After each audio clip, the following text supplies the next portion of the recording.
नमस्कार दोस्तों।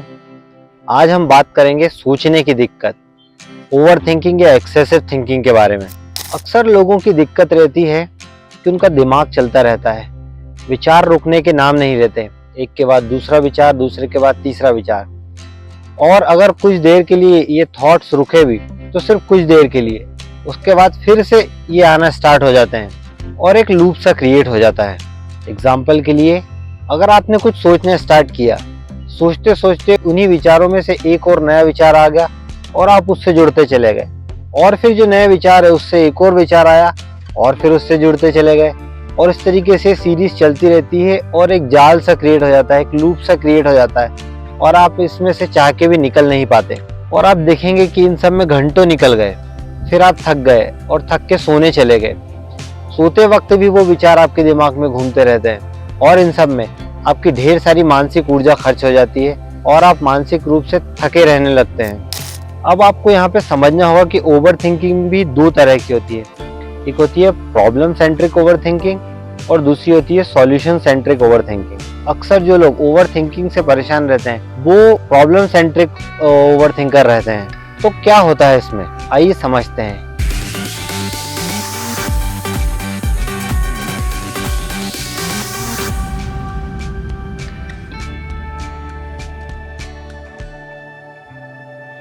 समझ लीजिए एक महिला है जिसकी शादी हो चुकी है और वो अपने पति के साथ बहुत एक खुशहाल जिंदगी जी रही है। तभी उसके दिमाग में एक विचार आया कि शादी से पहले, इतने साल पहले मेरे पति ने मुझसे वो बात बोली थी, उसका क्या मतलब है, या मेरे जो मदर इन लॉ है उन्होंने मुझे उस समय पे कुछ इस तरीके से बात बोली थी, इसका क्या मतलब है। और वो इन विचारों में खोती चली जाती है महिला कि उस समय उन्होंने मुझसे ये बोला था, अगर उन्होंने मुझसे ये बोला था तो मुझे ये जवाब देना था, अगर मैंने उस समय ये जवाब दिया होता तो ये हो गया होता, पति ने मुझे उस समय ये बोला था उसका ये मतलब है, अगर उन्होंने ये बोला था उस समय मैंने ये बात की होती तो आज सिचुएशन ये हुई होती। और वो सिचुएशन में अपने ही दिमाग में विचारों को बनाते, उनके जवाब देते देते देते वहां तक सोच लेती है कि अगर ये नहीं होता तो वो हुआ होता, तो हो सकता है कि मैंने उसे डिवोर्स दे दिया होता अब तक। फिर तब भी विचार का जो जाल है वो रुकता नहीं है। उसके बाद ये सोचने लगती है कि अगर मैंने उसको डिवोर्स दिया तो मैं कैसे रहूंगी, और अलग रहने के बाद फिर मेरी जिंदगी कैसी होती। तो इस तरीके से विचार एक के बाद दूसरे नेगेटिव विचार, दूसरे के बाद तीसरे नेगेटिव विचार आते जाते हैं और आप रिलेट कर सकते हैं कि ये आपके साथ होता है। और कई बार तो ये विचार इतने आगे तक बढ़ जाते हैं कि आप सोचने लगते हैं कि इससे तो मैं मर जाता तो बढ़िया होता। इसी तरीके से हम एक दूसरा एग्जाम्पल लेते हैं, एक लड़के की जिंदगी देखते हैं। अगर उसे विचार आना स्टार्ट हुआ कि पैसे को लेके मेरी लाइफ में क्या होगा, अगर उस समय पापा ने मुझे ये करने दिया होता तो आज मैं ये बन जाता, अगर उस समय मैंने ये वाला कोर्स किया होता तो आज मेरी सैलरी ये होती, अगर मैंने ये स्ट्रीम चुनी होती तो मैं वहां पे होता, और वहां पे होता तो मेरी जॉब वो होती और मेरा पैकेज ये होता, अगर मैंने बिजनेस किया होता तो आज मेरे पास बहुत पैसा होता। और फिर भी ये विचार रुकने के नाम नहीं लेते। गर्लफ्रेंड है, उसके साथ कैसा व्यवहार करूं, शादी होगी तो कैसे होगी, पैसे कैसे कमाऊंगा, बच्चे कैसे होंगे, उनका फ्यूचर कैसा होगा, महंगाई इतनी है, मैं उन्हें कैसे मैनेज कर पाऊंगा, मुझे घर खरीदना है, घर खरीदने के बगैर तो मैं शादी नहीं कर सकता। और इस तरीके से विचार एक के बाद दूसरे आते जाते हैं और बंदा खुद को डिप्रेस कर लेता है और उदास हो जाता है। और ओवर थिंकिंग की दिक्कत ही ये है कि आप एक विचार के बारे में सोचोगे और उससे जुड़े हुए आपको 100 विचार और आने स्टार्ट हो जाएंगे। अब प्रॉब्लम ये आती है कि आपके दिमाग को रियलिटी और इमेजिनेशन का फर्क पता नहीं होता। तो आप सोचिए, जो बड़ी बड़ी प्रॉब्लम्स आप अपने दिमाग में इमेजिन कर रहे हैं और इसके इस लूप में फंसे हुए हैं, आपकी बॉडी ने उसे सच माना है, वो उस पर वैसा ही रिएक्ट करेगा जैसे असल में वो प्रॉब्लम होती है वैसा करना चाहिए। इसका मतलब आपकी बॉडी सच में उतना टेंशन और प्रेशर एक्सपीरियंस करती है जो चीज़ें कभी हुई नहीं, जिनका कोई अस्तित्व ही नहीं है। अब बात करते हैं सॉल्यूशन सेंट्रिक ओवर थिंकिंग के बारे में। इसमें बंदा ओवर थिंकिंग तो करता है लेकिन वो उसके लिए कुछ स्टेप भी लेता है। सपोज किसी महिला जिसकी जिंदगी, वो जो सोच रही है कि मेरी जिंदगी खराब हो चुकी है, पुरानी बातों को भूल के वो सोचेगी कि आगे क्या कर सकती हूँ, यहाँ से मैं क्या स्टेप ले सकती हूँ। ठीक है, मेरे साथ जो हुआ, मुझे जो भी बोला मेरे हस्बैंड ने, मेरी इन लॉज ने, वो सब हो चुका है, अब मैं यहाँ से क्या कर सकती हूँ? क्या मैं कुछ ऐसी चीज़ें सीख सकती हूँ जिससे मेरी लाइफ और बेहतर हो? क्या मैं कुछ ऐसा कोर्स कर सकती हूँ? क्या मैं कुछ ऐसा मेडिटेशन या प्राणायाम अपना सकती हूँ जिससे ये सब बातें भूल के मैं कुछ आगे ज़िंदगी स्टार्ट कर सकूँ? वहीं लड़कों की बात लें तो जितने वो ये टेंशन ले रहे हैं कि अगर मेरी लाइफ में ये नहीं हुआ था, पापा ने मुझे ये कोर्स करने दिया होता और आज मैं अगर ये कर लेता तो वो हो जाता, उसकी जगह सोचने पे वो ये सोचेगा कि ठीक है, जो भी हुआ वो आज तक हो चुका, अब यहाँ से क्या करना है? अगर मैं कुछ नई स्ट्रीम या कुछ नया ऐसा कोर्स करूँ जिससे लेकर मेरी सैलरी और बढ़ सकती है, या अगर मैं बिजनेस करना चाहूँ तो यहाँ से क्या चीज़ सीख के बिजनेस कर सकता हूँ, ये भी सोचना हुआ। लेकिन ये सॉल्यूशन सेंट्रिक ओवर थिंकिंग हुई, जो कि काफ़ी हद तक ठीक है। लेकिन मैं जानता हूँ कि आप कितने ही इसके बारे में बातें कर लें, सिर्फ बातें करने से ये परेशानियाँ कभी भी सॉल्व नहीं होगी। तो हम समझते हैं कि ओवर थिंकिंग क्यों होती है, क्या कारण है इसका। तो आपको समझना होगा कि हमारी आध्यात्मिक जो बॉडी है उसके अंदर 3 नाड़ियाँ होती है।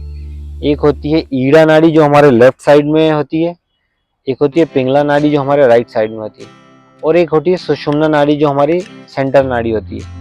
लेफ्ट साइडेड नाड़ी पास्ट से जुड़ी होती है, राइट साइडेड नाड़ी फ्यूचर से जुड़ी होती है। जब आप लेफ्ट साइडेड हो जाते हैं, मतलब जब आप पास्ट के चैनल में होते हैं, तो आप एक्सपीरियंस करेंगे कि आप बहुत ज़्यादा आलस फील करेंगे, अनिद्रा फील करेंगे, इमोशनली इम्बैलेंस फील करेंगे। अब देखेंगे आप कुछ ना करने का मन होगा आपका, और हमेशा उदास और डिप्रेस फील करेंगे। वहीं जब आप राइट साइडेड हो जाते हैं, मतलब जब फ्यूचरिस्टिक चैनल में आ जाते हैं, पिंगला नाड़ी में आ जाते हैं, तो आप बहुत ज़्यादा काम करने लगते हैं, विचारों की अति करने लगते हैं, बहुत ज़्यादा सोचने लगते हैं, हर समय एक्टिव हो जाते हैं, बहुत डोमिनेटिंग हो जाते हैं, थोड़े से घमंडी, थोड़े से एरोगेंट टाइप का आपका नेचर हो जाता है। तो ये सब साइन होते हैं आपको कि आप किस चैनल में हैं। लेकिन जब आप मध्य नाड़ी में होते हैं, सेंटर चैनल में होते हैं, तो आप बहुत ही शांत और विचारहीन फील करते हैं। आप अच्छा फील करते हैं, आप फील करते हैं एनर्जेटिक। जितना काम आपको करना चाहिए सिर्फ आप उतना काम करेंगे, और जितना सोचना चाहिए बस उतना ही आप सोचेंगे। तो ये जानते हैं कुछ ऐसे तरीके जिससे हम अपने आप को बैलेंस कर सकें और इस ओवर थिंकिंग की प्रॉब्लम से बाहर आ सकें। सॉल्यूशन इसके देखते हैं। यहाँ पर मैंने 8 चीज़ें बताई है, 8 स्टेप्स, जिनको फॉलो करके आप ओवर थिंकिंग की प्रॉब्लम से पूरी तरीके से बाहर आ सकते हैं और एक शांत मन को प्राप्त कर सकते हैं। पहला है प्राणायाम। तो कौन कौन से प्राणायाम हमें करना चाहिए? सबसे पहला प्राणायाम है अनुलोम विलोम। एक शांत जगह पर बैठ जाएं, सुखासन या पद्मासन लगा लें, राइट हैंड से राइट नॉस्ट्रिल को बंद करते हुए लेफ्ट से इनहेल करें, लेफ्ट नॉस्ट्रिल को क्लोज करते हुए राइट से एक्सहेल करें, राइट से इनहेल करें और राइट को क्लोज करते हुए लेफ्ट से एक्सहेल करें। कम से कम डेली 5 मिनट ये प्राणायाम आप जरूर करें। दूसरा है भ्रामरी प्राणायाम। अपने कानों को बंद करें, उंगलियों को आंखों के ऊपर रखें, इनहेल करें और मकारा का उच्चारण करें। तीसरा है बॉक्स ब्रीदिंग। बॉक्स ब्रीदिंग बहुत ही अच्छी टेक्निक है आपके माइंड को रिलैक्स करने के लिए। यहाँ पर 4 काउंट तक इनहेल करें, 4 काउंट होल्ड करें, 4 काउंट एक्सहेल करें और फिर से 4 काउंट होल्ड करें, और इसी तरीके से इस प्रोसेस को 2 से 3 मिनट तक करें। दूसरा पॉइंट, ध्यान। ध्यान आपके जीवन में बहुत ही बड़ा परिवर्तन ला सकता है। जो ओवर थिंकिंग की प्रॉब्लम है, इसमें ध्यान बहुत ही कारगर सिद्ध होगा। तो आराम से किसी शांत जगह पर बैठें, अपनी सांसों पर ध्यान केंद्रित करें और अपनी सांसों और शरीर में होने वाली सेंसेशन को ऑब्जर्व करें। जब भी विचार आए, बिना किसी जजमेंट के उन्हें देखें और वापस फोकस अपनी ब्रेथ पर ले आएं। इस तरीके से 5 मिनट लगातार करने से आप देखेंगे कि आपका मन पूरी तरीके से शांत हो गया। तीसरा है आसन। कुछ आसन हैं जो आपको जरूर करना चाहिए आपके मन को शांत करने के लिए। बालासन, विपरीत करणी आसन, शवासन और वृक्षासन। ये वो आसन हैं जिससे आपका माइंड रिलैक्स होगा और आपकी ओवर थिंकिंग की प्रॉब्लम है वो बिल्कुल शांत हो जाएगी। चौथा है माइंडफुल वॉकिंग। जब भी आप इस तरीके से वॉकिंग करें, कोशिश करें कि किसी ग्राउंड में नंगे पैर वॉक करें और हर एक स्टेप को फील करें। अपनी ब्रेथ और अपने हर एक स्टेप को सिंक्रोनाइज करने की कोशिश करें। हमारा मन एक समय में एक जगह पर कंसंट्रेट कर सकता है। जब आप अपना ध्यान अपने विचारों से हटा के इस माइंडफुल वॉकिंग पे लगाएंगे तो आप देखेंगे कि आपकी जो ओवर थिंकिंग का पैटर्न है वो टूटने लगा है और आपका मन शांत होने लगा है। 5वां, अपने काम को ऑर्गेनाइज करें। जब भी हम हमारे काम को ऑर्गेनाइज नहीं करते हैं तो हम अपने काम के बारे में सोचते रहते हैं कि मुझे ये करना है, अभी वो काम रह गया है, वो भी करना है, और इस तरीके से आपके मन में विचार चलते रहते हैं। तो सबसे पहले आप अपने कामों को लिखें कि कौन कौन से काम आपको दिन में करना है, उनकी एक लिस्ट बनाएं। उसमें कौन से काम ज़्यादा ज़रूरी है उनको प्रायोरिटी में रखें और किस काम को कितना टाइम देना है प्रायोरिटी के हिसाब से वो डिसाइड करें। जब आप इस तरीके से अपने दिन को प्लान कर लेते हैं तो जो एक्सेसिव विचार आपके दिन में चलते रहते हैं वो रुक जाते हैं, क्योंकि आपको पता है कि आपको किस समय पर कौन सा काम करना है। 6, जर्नलिंग। आप लिखना शुरू कीजिए। सुबह उठ के जब भी आपको टाइम मिले आपके मन में क्या विचार आ रहे हैं, बिना किसी जजमेंट के उनको लिखना स्टार्ट कीजिए।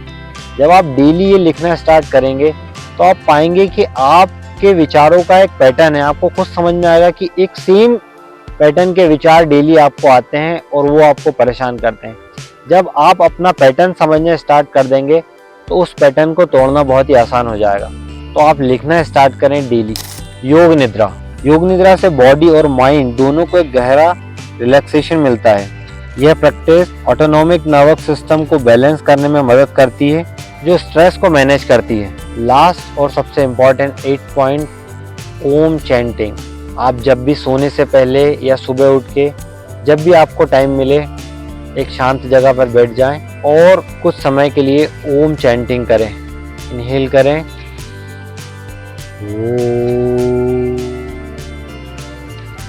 सिर्फ एक ओम चैंटिंग से आप देखेंगे कि आपके मन के विचार रुकने स्टार्ट हो गए हैं और आपको बहुत ही शांत फील होगा।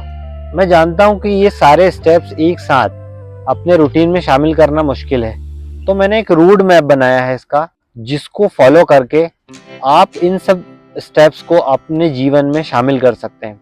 आइए समझते हैं। सुबह उठ के सबसे पहले प्राणायाम कीजिए और प्राणायाम के बाद ब्रेकफास्ट। इसके बाद आप अपने कामों को ऑर्गेनाइज कर सकते हैं। एक कॉपी लीजिए और अपने सारे कामों को लिखना स्टार्ट कीजिए और किस काम को कब करना है इसको प्रायोरिटाइज कीजिए। इसके बाद एक शांत जगह पे बैठिए और जर्नलिंग करना स्टार्ट कीजिए। अपने इमोशंस को और अपने पैटर्न को समझना स्टार्ट कीजिए। शाम को जब भी आपको टाइम मिले माइंडफुल वॉकिंग कीजिए और उसके बाद अपने जो आसना मैंने बताया है वो आसन कीजिए। उस आसन के बाद आप ओम चैंटिंग कर सकते हैं या सोने से पहले भी ओम चैंटिंग कर सकते हैं। और सबसे आखिरी में योग निद्रा। सोने से पहले आप बेड पे लेटे हुए ही योग निद्रा का अभ्यास कर सकते हैं। मैं जानता हूँ कि ओवर थिंकिंग आज के युग की एक बहुत बड़ी समस्या है, तो इसे हल्के में ना लें। जो स्टेप मैंने आपको बताया है वो फॉलो कीजिए, जो रोड मैप मैंने आपको बताया वो फॉलो कीजिए। आप देखेंगे कि आपको अपनी लाइफ में बहुत ज़्यादा फायदा मिलेगा। धन्यवाद।